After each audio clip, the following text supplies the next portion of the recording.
एक साधु यात्रा के लिए पैदल निकला हुआ था। रात हो जाने पर वह गांव में आनंद नाम के व्यक्ति के दरवाजे पर रुका। आनंद ने साधु की खूब सेवा की। दूसरे दिन आनंद ने बहुत सारे उपहार देकर साधु को विदा किया। साधु ने आनंद के लिए प्रार्थना की, भगवान करे तू दिनों दिन बढ़ता ही रहे। साधु की बात सुनकर आनंद हंस पड़ा और बोला, अरे महात्मा जी, जो है यह भी नहीं रहने वाला। साधु आनंद की ओर देखता रह गया और वहाँ से चला गया। 2 वर्ष बाद साधु फिर आनंद के घर गया और देखा कि सारा वैभव समाप्त हो गया है। पता चला कि आनंद अब बगल के गांव में एक जमींदार के यहाँ नौकरी करता है। साधु आनंद से मिलने गया। आनंद ने अभाव में भी साधु का स्वागत किया। झोपड़ी में फटी चटाई पर बिठाया, खाने के लिए सूखी रोटी दी।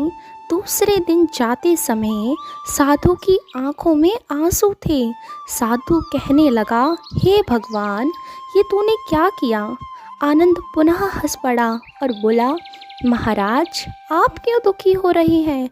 महापुरुषों ने कहा है कि भगवान इंसान को जिस हालत में रखे, इंसान को उसका धन्यवाद करके खुश रहना चाहिए। समय सदा बदलता रहता है और हाँ सुनो, यह भी नहीं रहने वाला। साधु मन ही मन सोचने लगा, मैं तो केवल भेष में साधु हूँ, सच्चा साधु तो यही है। कुछ वर्ष बाद साधु फिर यात्रा पर निकला और आनंद से मिला तो देखकर हैरान रह गया कि आनंद तो अब जमींदारों का जमींदार बन गया है। मालूम हुआ कि जिस जमींदार के यहाँ आनंद नौकरी करता था वह संतान विहीन था। मरते समय अपनी सारी जायदाद आनंद को दे गया। साधु ने आनंद से कहा, अच्छा हुआ वो ज़माना गुजर गया, भगवान करे अब तू ऐसा ही बना रहे।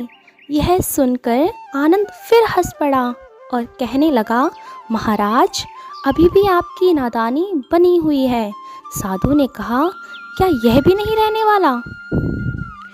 आनंद उत्तर दिया, हाँ, या तो यह चला जाएगा या फिर इसको अपना मानने वाला ही चला जाएगा। कुछ भी रहने वाला नहीं है। और अगर स्वास्थ्य कुछ है तो वह है परमात्मा और उस परमात्मा की अंश आत्मा। आनंद की बात को साधु ने गौर से सुना और चला गया।